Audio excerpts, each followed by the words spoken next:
when children remember. Exploring the enigma of past life recall. Imagine a child barely old enough to string together full sentences, suddenly recounting vivid details of a life that is not their own. They speak of a different name, a different family, even the circumstances of a violent death, all with an emotional intensity that belies their tender age. This intriguing and often unsettling phenomenon of children recalling apparent past lives has been documented across diverse cultures and has become a serious subject of study, particularly within the field of reincarnation research. The unmistakable features of childhood memories. Most documented cases of past life memories in children share striking similarities: early and fleeting recall. The memories typically emerge when children are remarkably young, often between 2 and 5 years old. These recollections tend to fade drastically or disappear entirely by the age of 7 or 8, coinciding with the development of more complex cognitive functions and the integration into their current life.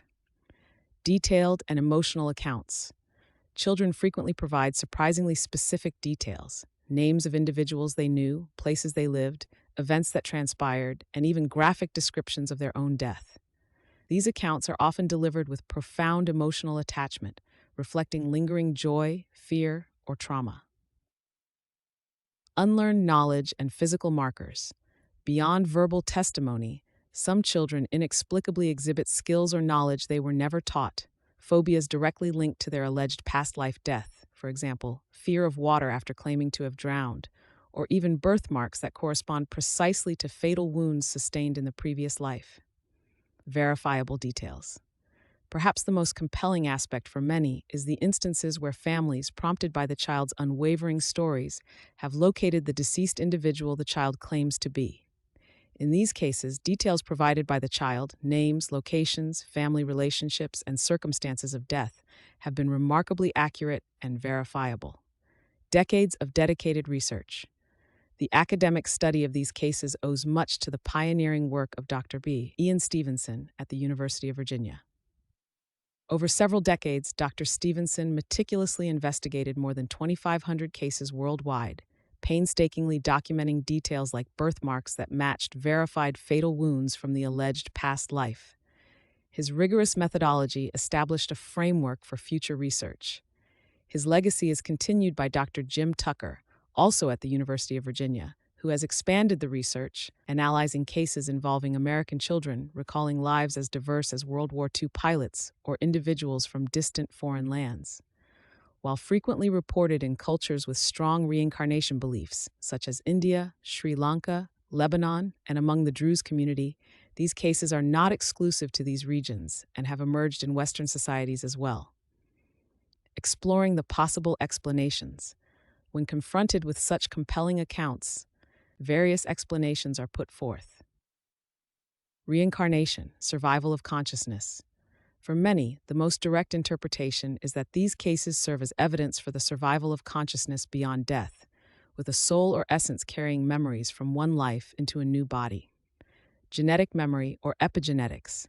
A less common, though intriguing, theory suggests that some form of inherited trauma or cellular memory could be passed down through generations, manifesting as these vivid recollections.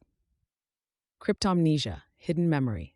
From a psychological perspective, cryptomnesia refers to a phenomenon where forgotten information, perhaps encountered through books, television, or overheard conversations, resurfaces as a new or original memory. Imagination and suggestion. Skeptics often propose that some cases might stem from a child's vivid imagination or from unconscious parental reinforcement, where subtle cues or leading questions might inadvertently shape the child's narrative. However, the sheer detail and verifiable accuracy in many documented cases challenge this explanation. Navigating skeptical perspectives. Despite the meticulous documentation by researchers, skeptical perspectives rightly urge caution and offer alternative viewpoints. Confirmation bias. Families, consciously or unconsciously, may be predisposed to interpret a child's stories through the lens of reincarnation, potentially encouraging details that fit the narrative. Cultural influence. The pervasive belief in reincarnation within certain societies might influence how children express and how adults interpret these memories, potentially shaping the stories themselves. Fraud or coincidence. While rare in documented research cases, some instances could potentially be hoaxes or involve remarkable coincidences where random details align by chance. Guidance for parents: what to do. For parents whose children begin to articulate such extraordinary memories, a thoughtful and measured approach is advised. Listen without leading. It is crucial to allow the child to speak freely without asking leading questions or feeding them suggestions, thereby preserving the authenticity of their account. Document details. Immediately write down everything the child says, including names, places, and events, before any attempts at verification are made. This creates an objective record of the initial statement.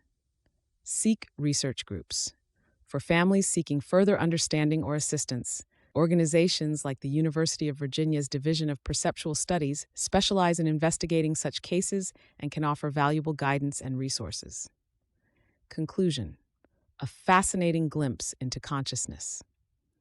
The phenomenon of children recalling apparent past life memories remains one of consciousness's most profound enigmas. While not scientifically proven as evidence of reincarnation, many documented cases defy easy conventional explanation by psychology or neuroscience.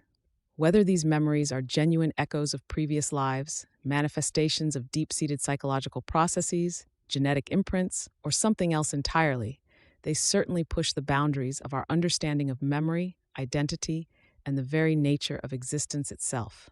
They offer a fascinating window into the complexities of the human mind and the mysteries that lie beyond our current comprehension.